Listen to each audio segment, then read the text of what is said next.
Mukunda jewellers April 19న చందానగర్లో గొప్పగా ప్రారంభం. విఏపై అన్ని శాఖలలో 20% తగ్గింపు. ఈ ఆఫర్ ఏప్రిల్ 27 వరకు మాత్రమే. నమస్తే, welcome to ATV. Dubbaka MLA కొత్త ప్రభాకర్ రెడ్డి చేసినటువంటి వ్యాఖ్యలు తెలంగాణ రాష్ట్రంలో పెళ్లి సంచలనంగా మారాయి. అయితే ఇప్పుడున్నటువంటి రియల్ ఎస్టేట్ వ్యాపారులంతా కూడా ఒక ఏకతాటిపైకి వచ్చి ఎమ్మెల్యేలు కొనుగోలు చేసి ఇప్పుడున్నటువంటి ప్రభుత్వాన్ని పడగొట్టాలి అని ఆయన పిచ్చాపాటిగా మాట్లాడారా లేకపోతే ఆయన మనసులో ఉన్నదే బయట పెట్టారా తెలియదు, కానీ ఈ వ్యాఖ్యలు అయితే తెలంగాణ రాష్ట్రంలో ప్రకంపనలు సృష్టించే పరిస్థితి కనబడతా ఉంది. ముఖ్యంగా చూసుకుంటే రేవంత్ రెడ్డి ప్రభుత్వం మీద ఇటు బీఆర్ఎస్ పార్టీ కానీ ఇటు బీజేపీ కానీ అనేక రకాలైనట్టుగా విమర్శలు చేస్తూ ఉన్నది. ఎందుకంటే ఇస్తానన్నటువంటి 6 గ్యారెంటీలు కావచ్చు, అభివృద్ధి విషయంలో కావచ్చు, కాంగ్రెస్ ప్రభుత్వం ఒక అడుగు ముందుకేసే పరిస్థితి అయితే కనబడటం లేదు. ఎందుకంటే అధికారం వచ్చిన తర్వాత ఇప్పుడు దాదాపుగా ప్రభుత్వం ఏర్పడి 16 నెలలైన ఈ తరుణంలో దాదాపుగా 1,50,000 కోట్ల రూపాయల అప్పు తీసుకొచ్చినటువంటి వైనం మనం చూస్తూ ఉన్నాం. గత అప్పులకు మిత్తులు కడుతున్నామని చెప్పి ఈ వ్యవహారాలన్నింటి ముందుకు తీసుకెళ్తున్నటువంటి వైనంలో ఇలాంటి వ్యాఖ్యలన్నీ చేయడం చాలా బాధాకరమనే అనుకోవచ్చు. కానీ నిజంగానే ఈ ప్రభుత్వం ఒక అడుగు ముందుకేసే పరిస్థితి అయితే కనపడటం లేదు. ముఖ్యంగా చూసుకుంటే ఏదైతే 6 మంత్రి పదవుల్ని వాళ్ళు భర్తీ చేయలేక తర్జన భర్జన పడతా ఉన్నారు. అంతర్గత ప్రజాస్వామ్యం ఎక్కువైపోయి కాంగ్రెస్ పార్టీలో అనేక రకాలైన ఇష్యూస్ బయటకు వస్తూ ఉన్నాయి. సో ఇటువంటి తరుణంలో కొత్త ప్రభాకర్ రెడ్డి చేసినటువంటి వ్యాఖ్యలు పెను సంచలనంగా మారాయి. కాబట్టి ఆ నియోజకవర్గానికి సంబంధించినటువంటి బీజేపీ సీనియర్ నాయకులు, అదేవిధంగా సిద్దిపేట అధికార ప్రతినిధి అయినటువంటి రవీందర్ రెడ్డి గారు ఇప్పుడు మనతో పాటు ఉన్నారు. రవీందర్ రెడ్డి గారిని అడుగుదాం. మరి ఆ జిల్లా వ్యక్తి కాబట్టి, కొత్త ప్రభాకర్ గారికి బాగా తెలిసిన వ్యక్తి కాబట్టి, మరి కొత్త ప్రభాకర్ రెడ్డి గారు చేసినటువంటి వ్యాఖ్యల్ని ఏ విధంగా చూస్తారనేది రవీంద్ర గారిని అడిగి తెలుసుకుందాం. సార్ రవీంద్ర గారు నమస్కారం అండి. సార్, ఇప్పుడున్నటువంటి కాంగ్రెస్ ప్రభుత్వం మీద కొత్త ప్రభాకర్ రెడ్డి గారు, మీ దుబ్బాక నియోజకవర్గం ఎమ్మెల్యే గారు చేసినటువంటి వ్యాఖ్యలు మీరు విన్నారు, చూశారు. ఏంటి సార్ అంటే ఆ వ్యాఖ్యల్ని పరిగణలోకి తీసుకుంటే ఏమనుకోవచ్చు మనం, అసలు మీ అభిప్రాయం ఏంటి? ముందుగా యోయో టీవీ ప్రేక్షకులకు మరియు మీ అందరికి కూడా నమస్తే.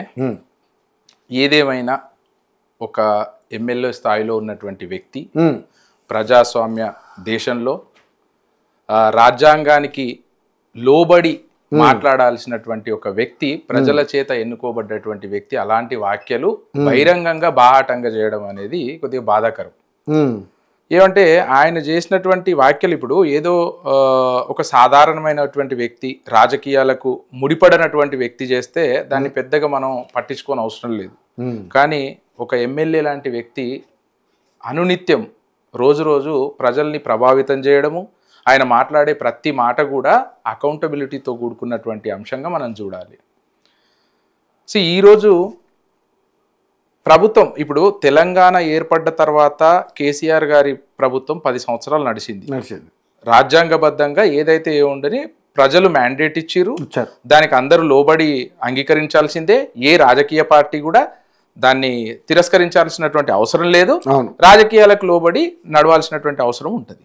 కానీ మీరు 10 సంవత్సరాలు ప్రభుత్వంలో ఉండి మీరు ఒక బాధ్యత కలిగిన ఎంపీ స్థాయిలో నుంచి వచ్చి ఈరోజు ఎమ్మెల్యేగా గెలుపొంది, మరి బిల్డర్లు, వ్యాపారవేత్తలు అనుకొని మేము ప్రభుత్వాల్ని పడగొట్టాలని చెప్పి మిమ్మల్ని అప్రోచ్ అవడం అనేది అది కొంచెం దురదృష్టకరమైన అంశము.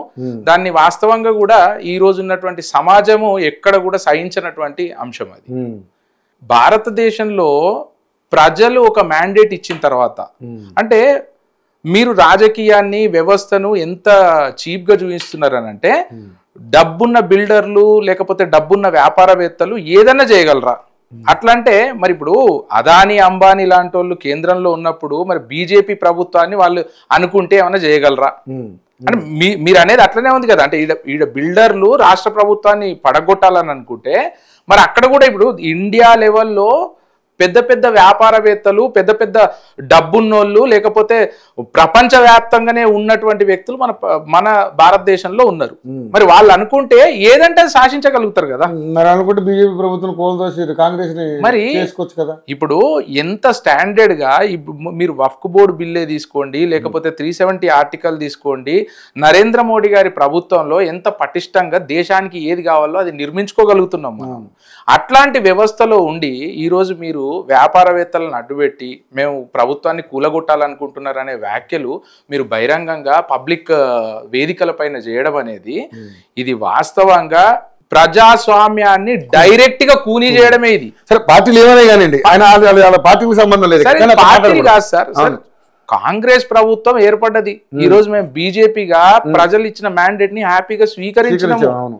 మాకున్నటువంటి 8 ఎమ్మెల్యేలతో అదే శాసనసభ 8 ఎంపీలు ఉన్నారు, 8 ఎమ్మెల్యేలు ఉన్నారు, మొన్న 2 ఎమ్మెల్సీలు వచ్చిర్రు. మేము హ్యాపీగా మా ప్రతిపక్ష పాత్ర పోషిస్తున్నాము. తెలంగాణ ప్రజలు ఇంకా భారతీయ జనతా పార్టీ ఇంకొక 5 సంవత్సరాలు ప్రతిపక్షంలో ఉండాలని చెప్పి మాకు చెప్పింది. మేము అనుకున్న విధంగానే లేకపోతే వాళ్ళు ఇచ్చిన విధంగానే మేము మా యొక్క పాత్ర పోషిస్తున్నాము. మీరు ఒక ఎమ్మెల్యే స్థాయిలో ఉండి పోయిన ప్రభుత్వంలో నుంచి వచ్చి ఈ రోజు ప్రభుత్వాన్ని పడగొడతాము, లేకపోతే డబ్బున్న వాళ్ళు శాసిస్తున్నారు, ఎమ్మెల్యేలను కొనుగోలు చేయాలని చెప్పి చెప్తున్నారనంటే అసలు మీరు ఏ తోవకు నడుస్తున్నారు? మీకున్నటువంటి నాలెడ్జ్ ఏంది, మీకున్నటువంటి పరిపక్వత ఏంది? ఒకసారి ఆలోచిస్తే చాలా దయనీయమైనటువంటి పరిస్థితులలో ఉన్నాయి. ఏదేమైనా మరి ప్రభుత్వం కూడా ఎందుకు ఊరుకుంటుందో మరి, లేకపోతే సుమోటోగా ఇప్పుడు కోర్టు అనుకుంటే కూడా, హైకోర్టు అనుకుంటే కూడా దీన్ని తీవ్రంగా పరిగణించవచ్చు. ఎమ్మెల్యేలను కొనుగోలు చేసి ఇట్లా ప్రభుత్వాలు వడగొట్టుకుంటూ పోతే చివరికి మిగిలేది ఏంది? ఇంకా ఇప్పుడు ఇంకో ప్రభుత్వం వస్తే దాన్ని కూడా వడగొడతారు. రవీంద్ర రెడ్డి గారు, అంతకుముందు ప్రభుత్వం ఏర్పడ్డ నెలకే ఎవరైతే బీఆర్ఎస్ పార్టీలో ఉన్నటువంటి సీనియర్ నాయకుడు, మాజీ మినిస్టర్ ఎవరో మన కడియం శ్రీగారి గారు 3 నెలలు ఈ ప్రభుత్వం కూలిపోద్దని చెప్పేసి మాట్లాడారు. ఇప్పుడు అదే కడియం శ్రీగారి గారు వెళ్ళి అదే పార్టీలో ఉన్నారు. మళ్ళీ ఇప్పుడు ఇలాగ చాలా మంది వ్యాఖ్యలు చేశారు. మీ పార్టీలో ఉన్నటువంటి వాళ్ళు కూడా చాలా మంది ప్రభుత్వం కూలిపోద్దని మాట్లాడారు. ఈ ప్రభుత్వాన్ని కూలగొడతామన్నట్టుగా మాట్లాడారు. ముఖ్యంగా చూసుకుంటే రఘునందన్ రావు గారు మాట్లాడిన సందర్భాలు ఉన్నాయి, కిషన్ రెడ్డి గారు మాట్లాడిన సందర్భాలు ఉన్నాయి. తర్వాత ఇంకా చాలా మంది నాయకులు ఉన్నారు, ఇప్పుడు ఉన్నటువంటి గెలిచిన ఎమ్మెల్యేలు చాలా మంది మాట్లాడారు. అట్లా ఇప్పుడు రవి గారు మనం ఒక్కటి చూడాలి, అంతర్గత ప్రాబ్లమ్స్ వల్ల పార్టీలకు ఉన్నటువంటి అంతర్గత ప్రాబ్లమ్స్ కానీ, లేకపోతే ప్రభుత్వంలో ఒక నాణ్యత లేకుండా, అంటే ఆ ప్రభుత్వాన్ని నడపగలిగే వ్యక్తులు ఇప్పుడు సీఎం రేవంత్ రెడ్డి గారు ఉన్నారు. ఒకవేళ ఆయన సమర్థవంతంగా నడపలేకపోతే వాళ్ళ అంతర్గత సమస్యల వల్ల ఏదైనా ప్రాబ్లం వస్తుందని చెప్పి అన్నారు. కానీ మేము నేరుగా భారతీయ జనతా పార్టీగానో లేకపోతే అటు కడియం శ్రీహరి గారు కూడా అన్నా కూడా వాళ్ళ పరిపక్వత లేదు, వాళ్ళకు బలం లేదు, వాళ్ళ లోపల వాళ్ళకి సమస్యలు ఉన్నాయి. ప్రభుత్వం 3 నెలల కన్నా ఎక్కువ ఉండకపోవచ్చు. ఆయన అన్న తీరు వేర్లేండి. ఎందుకంటే బీఆర్ఎస్ ఎందుకంటే అప్పుడు 39 ఉన్నాయి కాబట్టి నేను అదే అంటున్నాను. ఇప్పుడు మీరు పొద్దున్న లేస్తే ఏ వార్తా ఛానల్ పెట్టినా 40-50 వార్తా ఛానళ్ళు ఉన్నాయి. ఏదో ఒక వార్తా ఛానల్లో ఎవరో ఒకరు, ఏదో ఒక నాయకుడు, ఏదో పార్టీకి సంబంధించిన ఆయన ఈ ప్రభుత్వం ఎక్కువ రోజులు నడవదు, వాళ్ళకు లుక్కలుక్కలు ఉన్నాయని చెప్పి అంటా ఉంటారు. అది ఓకే, అది కామన్ గా యూజ్ చేసే వర్డ్. కానీ నిజంగానే బిల్డర్లు వచ్చి ఒక ఎమ్మెల్యే స్థాయి వ్యక్తిని కలిసి ఖచ్చితంగా ఎమ్మెల్యేలను కొనుగోలు చేయాలి, ఎంత ఖర్చు అయినా సరే ఈ ప్రభుత్వాన్ని పడగొట్టాలని అంటే దాని వెనకాల ఉన్నటువంటి ఇంటెన్సిటీ ఏంటి అసలు? అంటే మీరు ఏం ప్లాన్ చేస్తున్నారు? మీరు ప్రభుత్వాన్ని ఏం చేయదలుచుకున్నారు? ప్రజాస్వామ్యాన్ని ఏం చేయదలుచుకున్నారు? అసలు ప్రజల మ్యాండేట్ని ఏం చేయదలుచుకున్నారు? ప్రజల ఆలోచనకు విరుద్ధంగా మీరు ఏదంటే అది చేయగలుగుతారా డబ్బు ఉంటే? అంటే మరి ఆ మాట ఎందుకు అనాల్సి వచ్చింది అంటే, రేవంత్ రెడ్డి గారు ప్రభుత్వం ఏర్పడిన తర్వాత రియల్ ఎస్టేట్ అంతా భూమి అంతా పడిపోయింది, ధరలు తగ్గిపోయినాయి, భూములు కొనేవాళ్ళు లేడు, అమ్మేవాళ్ళు లేడు, రిజిస్ట్రేషన్కి సంబంధించినటువంటి రెవెన్యూ ఆగిపోయింది, ఇవన్నీ జరుగుతున్నాయి. ఇప్పుడు ప్రభుత్వానికి దెబ్బే అయినా కూడా మరి ఈయన వచ్చిన తర్వాత రియల్ ఎస్టేట్ వ్యాపారం పడిపోయిందనే ఉద్దేశంతో ఇట్లా చాలా మంది మాట్లాడుతూ ఉన్నారు. రవి గారు మనం ఒకటి ఆలోచించాలి, ఏ ప్రభుత్వం కానీ ఏ ప్రజాస్వామ్యం కానీ కేవలం బిల్డర్ల కోసమో వ్యాపారవేత్తల కోసమో నడవదు. దేశం అనేది ప్రజలతో కూడుకున్నటువంటి అంశం. అన్ని వర్గాల ప్రజలు ఉంటారు, రకరకాల సమస్యలు ఉంటాయి, రకరకాల ఇది ఉంటాయి. ప్రభుత్వాలు వారి యొక్క అభిప్రాయాలను మేము మీకు ఈ రకంగా మేము సంక్షేమాన్ని పెంపొందిస్తాము, మీ బాగోగులు మేము చూస్తామని చెప్పి ప్రభుత్వాలు ఏర్పడతాయి, ప్రజల మద్దతుతో ఏర్పడతాయి. కానీ ఈ రియల్ ఎస్టేట్ రంగం కింద పడిపోయిందనో, లేకపోతే రియల్ ఎస్టేట్ రంగంలో ప్రాబ్లం అయిందనో, ఓ వ్యాపారవేత్తకు లాస్ వస్తుందనో, లేకపోతే ఆయనకు సంబంధించిన వ్యాపారాలకు ఇబ్బంది కలుగుతుందనో ఈ ప్రభుత్వం చేసే చేష్టలకు ప్రభుత్వాలు పడిపోతాయి అని అంటే ఈ దేశం అసలు ముందడికి నడవదు. ఫస్ట్ బాగా గుర్తుంచుకోవాలి.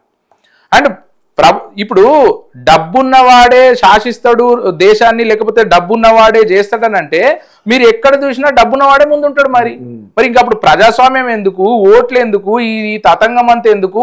మనం ఎటుపోతున్నట్టు? ఒకవేళ ఆ పాలసీని మీరు ముంగటికి తీసుకురావాలంటే మనం ఏ వైపు నడుస్తున్నట్టు? కరెక్ట్. మిమ్మల్ని ఎమ్మెల్యేగా గెలిపించారంటే మీ పైన ఎంత నమ్మకం పెట్టుకొని గెలిపించినట్టు. అసలు నాకు తెలిసి ఎమ్మెల్యేగా గెలిపించారు. ఎమ్మెల్యేగా దుబ్బాక నియోజకవర్గానికి నిధులు తీసుకుని వచ్చి ఏ విధంగా డెవలప్ చేయాలని మానేసి ఇవన్నీ మాట్లాడుతాను. నేను అదే చెప్తా ఉన్నా. ఇప్పుడు నేను నెక్స్ట్ అదే పాయింట్ కి వస్తా ఉన్నాను. యాక్చువల్ గా కొత్త ప్రభాకర్ రెడ్డి గారికి దుబ్బాకకు ఎటువంటి సంబంధం లేదు. అతను దుబ్బాక పర్సన్ కాదు. దుబ్బాకలో ఆయన ఉంటున్నాడు, ఓకే. దుబ్బాకకి ఎట్లా వచ్చిండు ఉంటున్నాడు, దాంట్లో మాకేం ఇబ్బంది లేదు. ఆ నియోజకవర్గ వ్యక్తి కాదు. కానీ నిజంగా అట్లాంటి వ్యక్తి దుబ్బాక నుంచి ఎన్నుకోబడ్డాక ఇట్లాంటి మాటలు మాట్లాడి దుబ్బాక ప్రజల్లో ఈ రోజు ఏదైతే చరిత్ర కలిగిన దుబ్బాక ఉందో, పోరాటాలకు సాయుధ పోరాటాలనే తీసుకోండి, మలిదశ తెలంగాణ ఉద్యమమే తీసుకోండి, లేకపోతే రాష్ట్ర రాజకీయాలను కేసీఆర్ గారి హయాంలో రాష్ట్ర రాజకీయాలను ఒక మలుపు తిప్పినటువంటి రఘునందన్ రావు గారి విజయమే తీసుకోండి. ఇట్లా అంత చరిత్ర కలిగిన దుబ్బాక నియోజకవర్గాన్ని ఇతను చేసినటువంటి వ్యాఖ్యలతోని నిజంగా ఈరోజు మేము తలదించుకోవాల్సినటువంటి పరిస్థితి ఏర్పడ్డది దుబ్బాకలో. ఈయనను చూస్తే నిజంగా అంటే వ్యాపారవేత్తల గురించి ఎందుకు మాట్లాడిండు అని ఇప్పుడు మీరు అన్నారు. అసలు దాని వెనుక జరిగింది ఏంది, మరి ఏమై ఉంటది అని. ఈయన ఎమ్మెల్యేగా వచ్చినటువంటి అంశము, ఎంపీగా వచ్చినటువంటి అంశమే కంప్లీట్ డిఫరెంట్. తెలంగాణ ఉద్యమానికి ఇతనికి సంబంధం లేదు. ఈయన ఏ ఒక్కనాడు కూడా తెలంగాణ ఉద్యమం చేసి పార్టీలో కీలక పాత్ర పోషించి వచ్చినటువంటి వ్యక్తి కాదు. ఎప్పుడు కూడా ఈయన బయటకు వచ్చిండంటే అది మేనేజ్మెంట్ కోటాలోనే బయటకు వచ్చిండు. ఇక మేనేజ్మెంట్ కోటా అంటే మీకు తెలుసు, పార్టీలకు అమ్మాలు ఏమి ఇచ్చుకున్నాడో ఏం చేసుకున్నాడో మొత్తం మీద టికెట్ తెచ్చుకున్నాడు, తర్వాత ఎంపీగా గెలిచిండు, తర్వాత ఎమ్మెల్యేగా గెలిచిండు. ఎట్లా గెలవాలో గెలిచిండు, ప్రజలు కూడా ఆయనకు పట్టం కట్టిరు. మేమేం దాంట్లో తప్పులేదు. కానీ ఈ రోజు మీరు గెలిచిన తర్వాత మీరు ఒక ఎంపీ నుంచి ఒక 10 ఏళ్ళు ఎంపీ చేసి ఈ సంవత్సరం నుంచి ఎమ్మెల్యేగా ఉన్న వ్యక్తిని మీరు దుబ్బాక నియోజకవర్గం గురించి ఎట్లా ఆలోచించాలండి? మీరు చేయాల్సిన పని. ముఖ్యమంత్రి గారిని కలిశారంట, తర్వాత మా నియోజకవర్గానికి నిధులు కేటాయించాలని అడిగారంట. గత 10 ఏళ్ళు దుబ్బాకలో ఏమీ అభివృద్ధి జరగలేదు. ఎందుకంటే మధ్యలో సోలిపేట రామలింగారెడ్డి గారు చనిపోవడం, తర్వాత ఉప ఎన్నిక రావడం, దానికి రఘునందన్ రావు గారు గెలవడం, మళ్ళీ 2023లో ఆయన ఓడిపోవడం, మరి కొత్త ప్రభాకర్ రెడ్డి గారు గెలవడం, ఇవన్నీ జరిగాయి. కాబట్టి ఏంటి అసలు అంటే ఆ కలిసి చెప్తూ మాట్లాడుతూ ఉన్నారు ఆల్రెడీ. ఇప్పుడు రవి గారు ఎంత హాస్యాస్పదంగా ఉంటదంటే, ఇప్పుడు సంవత్సరం నుంచి కాంగ్రెస్ ప్రభుత్వం ఉంది. దానికి ముందు ఏ ప్రభుత్వం ఉంది సార్? 10 సంవత్సరాలు ఏ ప్రభుత్వం ఉంది సార్? మీరు ఏ ప్రభుత్వం ఎంపీ ఉండే సార్? మీరు ఏ ప్రభుత్వం ఎంపీ ఉండే సార్? అండ్ మీరు ఏ ప్రాంతానికి చెందిన వ్యక్తి సార్? మీరు ఏ ప్రాంతానికి సార్ మీరు చెందింది? దుబ్బాక ప్రాంతమే కదా. ఈ రోజు 10 సంవత్సరాలు మీరు ప్రభుత్వంలో ఉండి మీరు అనుభవించాల్సిన పదవి 10 సంవత్సరాలు ఎంపీ అనుభవించారు, ఇప్పుడు ఎమ్మెల్యే అనుభవిస్తున్నారు.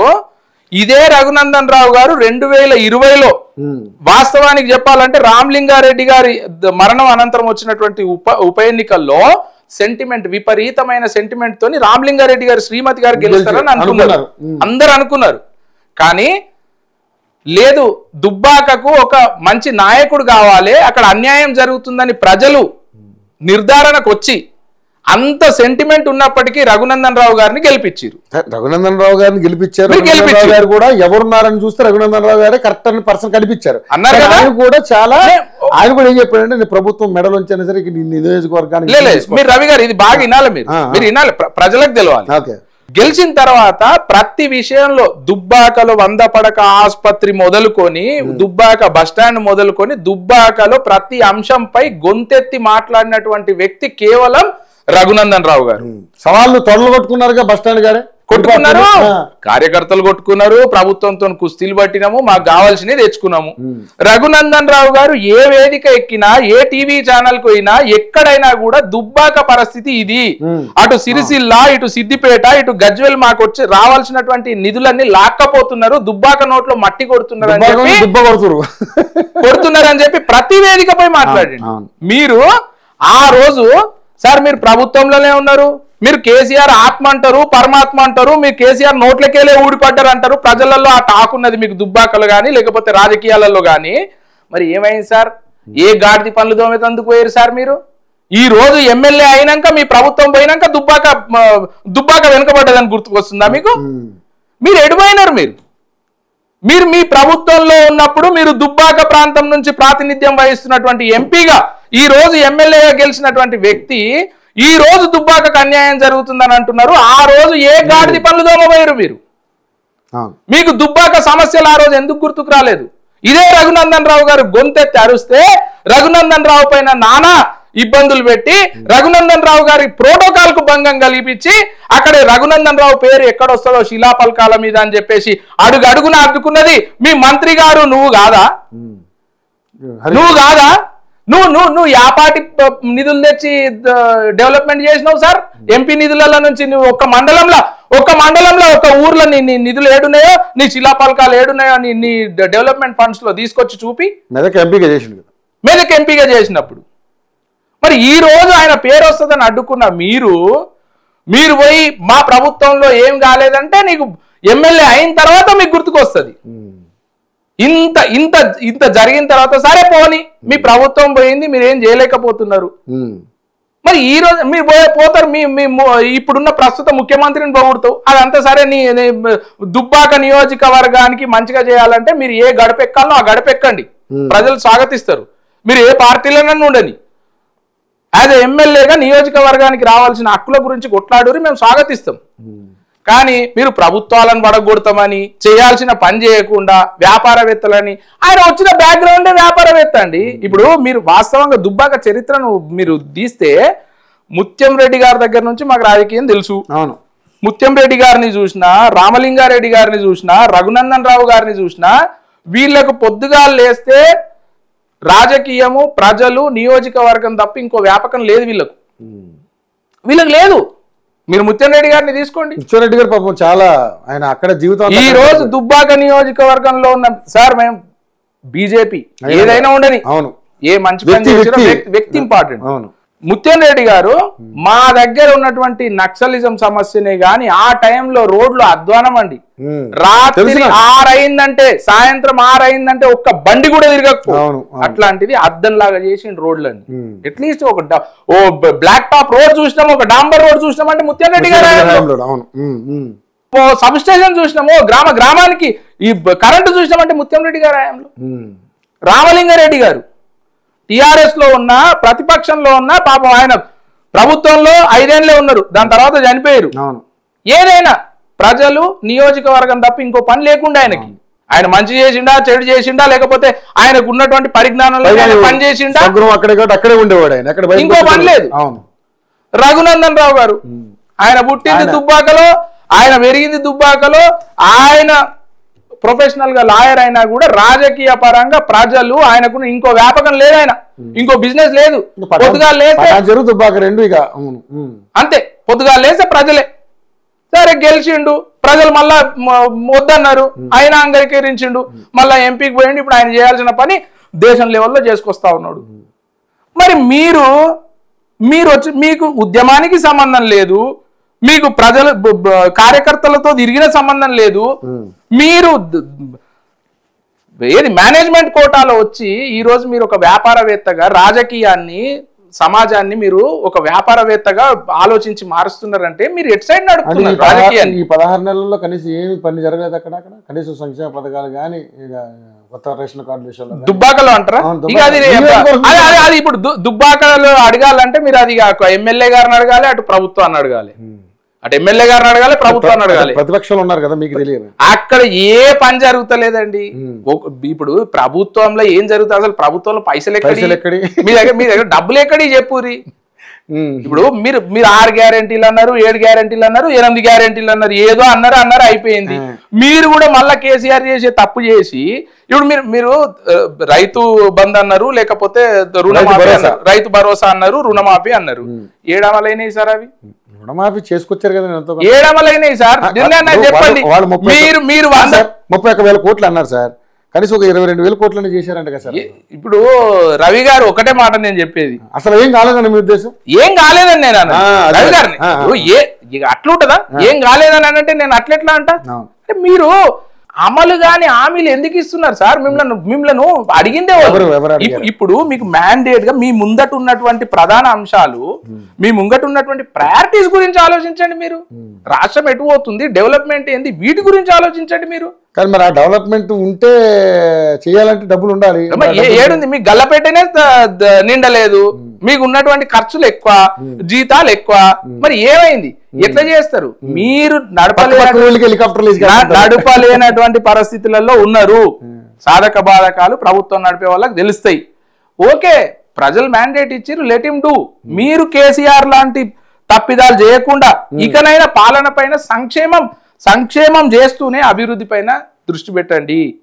రాష్ట్రానికి కావాల్సింది అభివృద్ధి పైన దృష్టి పెట్టండి అని చెప్పి మేము కోరుతా ఉన్నాం. చూద్దాం, ఇప్పుడు సంవత్సరంన్నర అయిపోయింది, ఇంకో 3.5 సంవత్సరాలు చూద్దాం. అదే చూస్తే తెలిసేది. అదే ఏదేమన్నా అంటే సార్ ఇప్పుడు ఉన్నటువంటి పరిస్థితులలో ఈ 6 గ్యారెంటీలు అయితే కష్టమని అనిపిస్తుంది. ఎందుకంటే బస్సు ఫ్రీ పెట్టారు, రైతు రుణమాఫీ అంటే కొంతవరకు చేయగలిగారు. అదేవిధంగా ఇప్పుడు 4000 పెన్షన్ ఇవ్వట్లేదు, అదే పాత పెన్షనే. ఉద్యోగాలు అయితే దగ్గర 56,000 ఉద్యోగాలు అయితే ఈ నోటిఫికేషన్లు వచ్చినాయి అనేది ఆటోమేటిక్గా. రవి గారు, ప్రభుత్వం బాధ్యత, ప్రభుత్వం చేయాల్సినటువంటి అవసరం ఉంటది. మీరు సరే 4,000 రూపాయలు పెన్షన్ ఇచ్చారా లేదా అవన్నీ చెయ్యాలని అనుకుంటే ఫస్ట్ మీరు డెవలప్మెంట్ పైన ఫోకస్ చేసి డెవలప్మెంట్ చేస్తూ సంక్షేమ పథకాలను తీసుకుని డెవలప్మెంట్ చేయాలి. ముందు సంక్షేమ పథకాల మీద పెడితే కష్టం అవుతుంది. ఎక్కడ ఉన్నాయి రాష్ట్రంలో పనులన్నీ ఎక్కడ ఆగిపోయి ఉన్నాయి. కాళేశ్వరం తీసుకోండి, మల్లన్న సాగర్ తీసుకోండి, ఎక్కడి కాలువలు అక్కడనే ఉన్నాయి. ఇప్పుడు వస్తా ఉన్నాయి కొన్ని చోట్లల్లో ఆ కట్టినటువంటి కాలువలకి నీళ్లు వస్తున్నాయి, ఏదో జరుగుతా ఉంది. ఇంకా వాటిని స్పీడప్ చేయండి. రెవెన్యూ ఎక్కడి నుంచి అయితే వస్తుందో వాటిని స్పీడప్ చేయండి. రెవెన్యూ వచ్చే మార్గాలను ఆలోచించండి. దాని తర్వాత సంక్షేమానికి కేటాయిస్తూ సంక్షేమాన్ని కూడా ఈక్వల్ గా ప్యారలల్ గా నడపండి. ఇప్పుడు ప్రాబ్లం ఏంటంటే ప్రభుత్వం కూడా నిజంగానే గత ప్రభుత్వం ఆప్ చేసిన పనులన్నీ వీళ్ళు కంప్లీట్ చేసుకుంటూ వెళ్ళిపోతే పోయేది. కొత్తగా హైడ్రాని తీసుకొచ్చారు, మూసి అన్నారు. హైడ్రాతో ఒరిగిందే ఉంది, అదే కదా ప్రాబ్లం. సామాన్య ప్రజలు ఇబ్బందులు పడడు తప్ప మీకు ఏ ఎమ్మెల్యేలో ఉన్నటువంటి స్థాయిలలో చేసినటువంటి కబ్జాలే కావచ్చు. ఇది పెద్ద వాళ్ళే ఎన్ని బయటకు వచ్చినాయి మీరు చెప్పండి. పెద్దవాళ్ళే ఎన్ని బయటకు వచ్చినాయి? సామాన్యులు ఇబ్బంది పడడం తప్ప హైడ్రాతోని ఏం ఒరిగింది లేదు. హైడ్రా గిడ పనిచేసింది, గిడకి రాష్ట్రానికి ఇట్లా మేలు జరిగిందని చెప్పి ఒక్క నివేదిక ఇవ్వనండి, ప్రజలకు చెప్పానండి. ఈ రోజు మీరు ఊర్లలోకి పోతే ప్రభుత్వం పనితీరు తెలుస్తుంది. 5 ఏళ్ళు ఇచ్చిర్రు, రేపు 6వ సంవత్సరం అయితే మళ్ళీ మీరు ఎన్నికలకు పోవాలి కదా. మీ ఏరియాలో ఎలకతుర్తిలో మరి సభ పెడతా ఉన్నారు వాళ్ళు. సార్ ఎక్కడ సభ పెట్టినా ప్రజల మనసు ఇచ్చేనప్పుడు మీరు ఎన్ని సభలు పెట్టినా ఉత్తదే. పెద్ద సభ పెడుతుంది కదా, పెట్టండి సార్. వాళ్ళు పెట్టని ఎవరు పెట్టుకోవాలనుకుంటే వాళ్ళు పెట్టుకుంటారు. రాజకీయ పార్టీలు ఒకసారి మీరంతా బాగా చెప్పారు. దుబ్బాకలో మీరు జెండా ఎగరేశారు. నేను అదే అంటున్నా. ఇప్పుడు కేసీఆర్ పెట్టలేదా సభలు? పెద్ద సభలు పెట్టిండు. అదే ఇప్పుడు ఆయన పెడుతున్నాడు. నేను అదే పెట్టిండు, పెద్ద సభలు పెట్టిండు. ఏమైంది? అయినా కూడా ప్రభుత్వం కోల్పోయింది కదా. మళ్ళా ఈ ప్రభుత్వం పోయినాక చెప్పనీకి వాళ్ళు పెడతా ఉన్నారు. పెట్టుకొని ప్రాబ్లం ఏముంది చెప్పుకుంటే. ఇప్పుడు ఈ ప్రభుత్వం పైన వ్యతిరేకత వచ్చిన రోజులు అలా నడుస్తుంది. మేము పెట్టుకోమా? మా పెరడ్ గ్రౌండ్ లో మేము పెట్టుకోలేదా? పెట్టుకుంటాము. సరే ఇప్పుడు ముఖ్యంగా చూసుకుంటే సార్ అంటే ఇప్పుడు బీజేపీ పార్టీని తీసుకుందాం. దేశంలో బలంగా ఉంది, సరే ఎన్డీఏ కూటమిలో బలంగా ఉంది, నడుస్తుంది. 3వ హ్యాట్రిక్ చేసుకుంటూ వెళ్తా ఉన్నారు. మరి ఏంటి సార్ తెలంగాణ పరిస్థితి ఏంటి? మీ ముఖ్యంగా చూసుకుంటే రూరల్లో చాలా వీక్గా ఉన్నారు మీరు, బలహీనంగా. సార్ పార్టీ బలోపేతం వేరు సార్. ఇప్పుడైతే మేము ప్రభుత్వంలో లేము, ప్రతిపక్ష హోదా పోషిస్తా ఉన్నాం, రావడం కోసం ప్రయత్నాలు చేస్తున్నారు కదా. ప్రభుత్వం కార్యాచరణ ఏంటి? ఇప్పుడు మీరు కార్యాచరణ అంటే మీరు చూడండి, ఇప్పుడు రోజుకు బీజేపీ బలపడుతుంది అనే దానికి చాలా ఎగ్జాంపుల్స్ ఉన్నాయి. మా దగ్గర ఎంతమంది ఎమ్మెల్యేలు ఉండే సార్ పోయిన దీంట్లో? అరకూర ఎమ్మెల్యేల మధ్యలో అసలు మేము కౌంట్లెస్. మాకు శాసనసభలో రాజాసింగ్ లేదంటే మన ఈటల రాజేందర్ గారు ముందు తీసుకుంటే అంతే. ముందు తీసుకుంటే అయితే కిషన్ రెడ్డి గారు, లేకపోతే రాజాసింగ్ గారు, లేకపోతే ఈ విపిఎల్ వినిపించేటి మనకు. తర్వాత రఘునందన్ రావు గారు, అటు ఈటల రాజేందర్ గారు కొంత బలం పెంచుకున్నారు.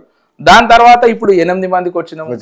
దాని తర్వాత 8 ఎంపీలకు వచ్చినాము. దాని తర్వాత మొన్ననే ఈ మధ్య ప్రభుత్వాన్ని కూడా కొట్టి మేము 2 ఎమ్మెల్సీలు తీసుకున్నాము. బలపడుతుంది అన్నదానికి ఇంకా ఇంతకన్నా ఎగ్జాంపుల్స్ ఏం కావాలి? నేను అదే చెప్తున్నా. ఇప్పటికిప్పుడు ఎలక్షన్లు వచ్చేది లేదు, మేమేం ఇది తీసుకునేది లేదు.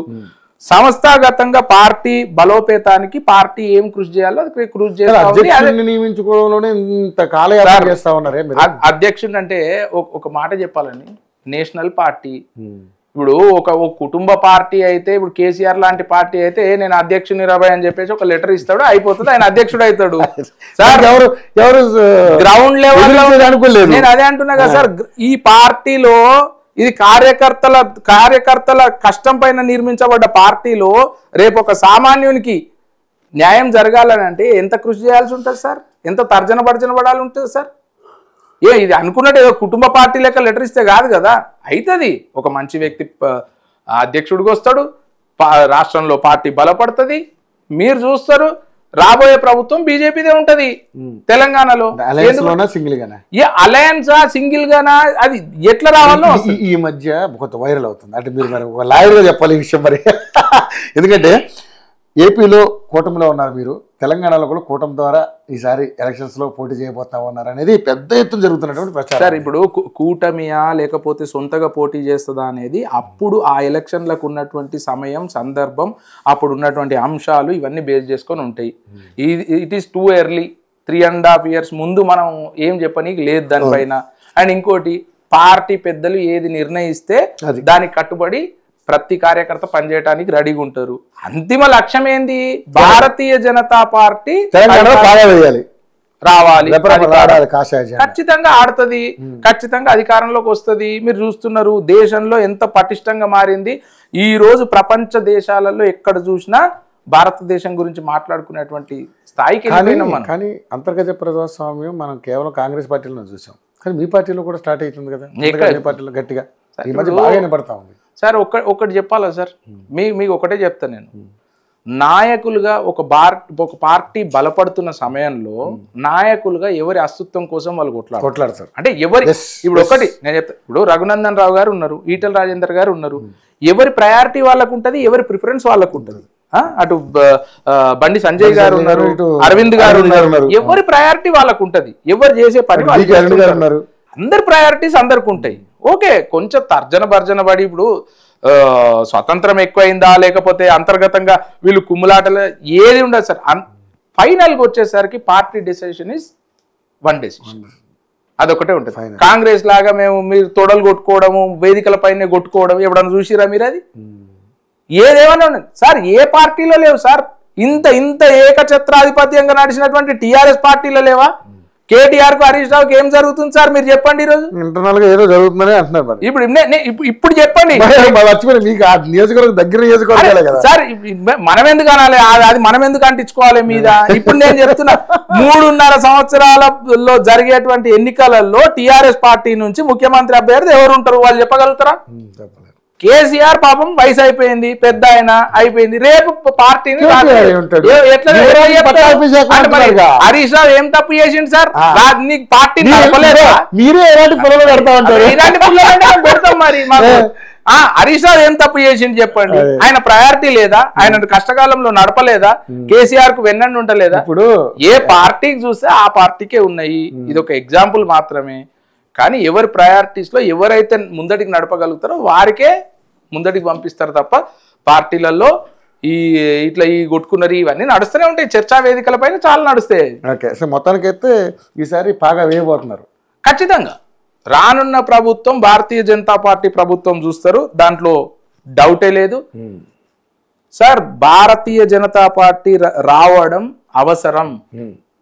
దేశంలో ఒక్కసారి దేశం మొత్తము, రాష్ట్రంలో కూడా, తెలంగాణ రాష్ట్రం కూడా వస్తే మీరు ఏం మార్పులు అయితే సౌత్ లో కూడా బాగా రావాలి సార్. మీకు సార్ భారతీయ జనతా పార్టీ ఏం తప్పు చేసిందో చెప్పండి. దేశం గురించి ఆలోచించడం తప్ప, ప్రజలను మంచిగా ముందు అభివృద్ధి చేయడం తప్ప, ప్రపంచ దేశాలలో భారతదేశాన్ని మంచి వేదికపై పెట్టడం తప్ప, నరేంద్ర మోడీ గారు ఏం తప్పు చేసిరు? భారతీయ జనతా పార్టీ ఏం తప్పు చేస్తుంది? తెలంగాణ రాష్ట్రంలో అస్తవ్యస్తంగా ఉన్నటువంటి ఈ పరిస్థితులలో స్టాండర్డ్గా ఉన్నటువంటి, ఇప్పుడు ఏ దేశం కానీ ఎవరు కానీ చూసేది ఏంటి సార్? ఇప్పుడు ఒక కంపెనీ రావాలి తెలంగాణకు, ఒక కంపెనీ డెవలప్మెంట్ కింద ప్రపంచ దేశాలలో నుంచి ఒక కంపెనీ రావాలంటే ఏం చూస్తారు? పొలిటికల్ గా వీళ్ళ సిచ్యువేషన్ ఎట్లుంది, అక్కడ ఉన్నటువంటి అంశాలు ఏమున్నాయి, ఇవి మాత్రమే చూస్తారు కదా. మరి మీకు పొలిటికల్ స్థిరత్వం లేనిది మీరు ఏం చేయగలుగుతారు? ఆ స్టెబిలిటీ రావాలా లేదా? మనం కొట్టుకుంటుంటే అంతర్గతంగా ఏమైతుంది? ఆఖరికి వస్తే మనం నష్టపోతాం కదా, ప్రజలుగా మనం నష్టపోతాం, దేశం నష్టపోతుంది. సో ఏదేమైనా మీరు ఇక్కడ తెలంగాణలో కూడా మీరు అధికారంలో రావాలని మనస్ఫూర్తిగా ఖచ్చితంగా వస్తాం. థ్యాంక్ యూ రవీందర్ రెడ్డి గారు. మరిన్ని అప్డేట్స్తో మళ్ళీ కలుసుకుందాం మనం. Thank you.